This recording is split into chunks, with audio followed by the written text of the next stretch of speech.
Good morning. It's November 25th, and this is your daily brief in science. Here's everything you need to know. Black polystyrene, commonly found in single-use products like packaging and food containers, has long posed significant recycling challenges due to its color. This black plastic cannot be identified by optical scanners in recycling facilities, resulting in a 0% recycling rate and contributing to substantial landfill waste. However, recent research has unveiled a method to recycle black and colored polystyrene waste using sunlight or white LEDs, potentially transforming the recycling landscape. The innovative process involves grinding black plastic into powder and exposing it to intense light. This allows the carbon black to convert light into heat, effectively breaking down the plastic's molecular structure. The method has shown efficacy by producing a mixture of shorter styrene units that can be cleanly separated within the reaction apparatus. Researchers achieved an impressive 80% conversion rate in just 5 minutes, using focused sunlight on pristine samples. When testing post-consumer black plastics such as food containers and coffee cup lids, up to 53% of the polystyrene was converted into styrene monomer, with sunlight significantly enhancing efficiency. Additionally, a multicolored mixture of polystyrene waste demonstrated improved conversion rates in sunlight at 67%, compared to 45% with LEDs. The heat generated during this process effectively breaks down the molecular structure of polystyrene into reusable, shorter units. This method, known as photothermal conversion, employs a light-absorbing compound to generate heat directly where it's needed, enabling recycling into new products without generating additional waste. The research, led by Sewon Oh, Hanning Jiang, and Aaron Stash, received funding from Cornell University, Princeton University, and the U.S. Department of Energy's Catalysis Science Early Career Award. The findings were published in ACS Central Science, marking a significant step towards overcoming the recycling obstacles posed by black polystyrene. The Sombrero Galaxy, known as Messier 104, has captured the attention of astronomers and space enthusiasts alike. Located approximately 30 million light-years away in the Virgo constellation, it stands out as the most massive spiral galaxy within 100 million light-years of Earth. With a stellar mass of about 260 billion solar masses, it is nearly 5 times more massive than our own Milky Way. Despite its immense size, the Sombrero Galaxy has a surprisingly low star formation rate, producing less than 1 solar mass of new stars each year. This is in stark contrast to the Milky Way, which generates around 2 solar masses annually. The low star formation activity can be traced back to a significant starburst event that occurred billions of years ago, which depleted the galaxy's gas reserves. Currently, star formation is primarily supported in its dusty outer ring. Recently, the James Webb Space Telescope, or JWST, provided a new mid-infrared image of the Sombrero Galaxy, unveiling intricate details of the dust in its outer regions. The mid-infrared instrument, or MIR-1, of the JWST detected cold dust and polycyclic aromatic hydrocarbons, indicating the potential for star formation. However, the availability of molecular hydrogen for new stars remains limited. MIRY also identified carbon-containing molecules, hinting at the presence of young star-forming regions, even though the galaxy is not a major site for star formation.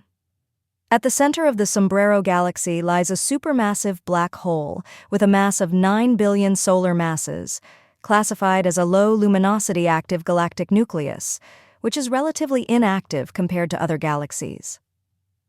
Observations from radio telescopes have revealed remnants of past activity from this black hole, including large lobes of radio-emitting particles, indicating a history of powerful jets. Currently, the Sombrero Galaxy exists in a state of tranquility, evolving quietly in isolation, with its vibrant past of star formation and black hole activity now a distant memory.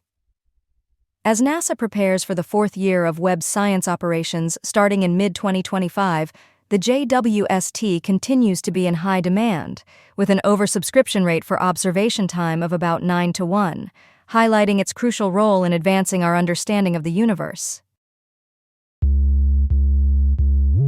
A recent study published in the Annals of Neurology has brought to light concerning findings about long COVID, particularly among younger patients. The research analyzed 1,300 individuals diagnosed with long COVID at a Northwestern clinic, with an average follow-up of 10 months post-infection. Notably, younger patients appear to experience more severe neurological symptoms compared to their older counterparts. Out of the 1,300 patients studied, only 200 had severe initial symptoms that required hospitalization. Despite a decline in COVID-19 deaths, approximately 30% of patients still develop symptoms of long COVID, even after receiving vaccinations and booster shots. Long COVID is characterized by ongoing symptoms that persist or emerge following the initial COVID-19 infection, often remaining even after individuals test negative. Common neurological symptoms associated with long COVID include headaches, numbness, tingling sensations, loss of smell and taste, blurred vision, depression, anxiety, insomnia, fatigue, and cognitive decline. Interestingly, the severity of long COVID symptoms does not appear to correlate with the severity of the initial COVID-19 infection. Dr. Igor Koralnik, co-director of the Northwestern Medicine Comprehensive COVID-19 Center, highlights the significant societal impact of long COVID on younger adults, who play a crucial role in the workforce. The findings point to an urgent need for treatment and rehabilitation services for individuals suffering from long COVID, regardless of age, to enhance their quality of life. Dr. Koralnik emphasizes that improving treatment and rehabilitation for long COVID patients is essential to address the morbidity and disability associated with this condition. On November 24, 1974, a significant breakthrough in human evolutionary studies occurred in Ethiopia with the discovery of a skeleton named Lucy. This remarkable find, led by researcher Donald Johanson, took place at the Hadar excavation site and was named after the Beatles' song, "Lucy in the Sky with Diamonds." The excavation resulted in the recovery of 52 bones from an Australopithecus afarensis, enhancing our understanding of human lineage. Lucy's species is believed to have lived around 3.2 million years ago, and the fossil represents approximately 20% of her skeleton and 40% of the individual. Considered the most important discovery since the Tong Child in 1924, Lucy's find revolutionized the field of paleoanthropology. She serves as a key species that illustrates the transition from arboreal to bipedal locomotion. Despite her significance, the exact evolutionary position of Lucy in relation to modern humans remains a topic of debate. Questions linger about whether Homo sapiens descended directly from her lineage. Lucy's skeletal structure indicates she possessed both bipedal and arboreal capabilities, suggesting she could walk upright as well as climb trees. Further studies reveal that Lucy had longer arms similar to those of chimpanzees, but her hip structure was more akin to humans, indicating she was capable of bipedal locomotion, albeit not as efficiently as modern humans. The discovery of Lucy has raised numerous questions about her lifestyle, including her potential use of tools and the circumstances surrounding her death. Lucy's find provided crucial evidence supporting the out-of-Africa theory of human evolution, suggesting that modern humans originated in Africa rather than evolving independently in various locations. The region's rich fossil record, particularly in the Great Rift Valley where Lucy was discovered, continues to offer important insights into early human evolution. 50 years after her discovery, Donald Johanson reflected on Lucy's lasting impact in an anniversary article, underscoring her significance in the story of human evolution. Recent research from Johns Hopkins University has raised concerns regarding the medication levothyroxine, commonly prescribed for hypothyroidism. The study indicates that this medication may increase the risk of bone density loss in older adults, even among those with normal thyroid hormone levels. The analysis involved 81 euthyroid levothyroxine users and 364 non-users, with participants having a median age of 73 years, followed over a period of 6.3 years. Levothyroxine, also known as Synthroid, is taken daily by approximately 23 million Americans, making it the second most prescribed drug for older adults in the United States. Hypothyroidism, a condition affecting about 1 in 20 Americans over the age of 12, can lead to symptoms such as fatigue and weight gain. While having an underactive thyroid is not directly linked to osteoporosis, continuous high levels of thyroid hormone from levothyroxine may lead to low bone density, increasing the risk of osteoporosis.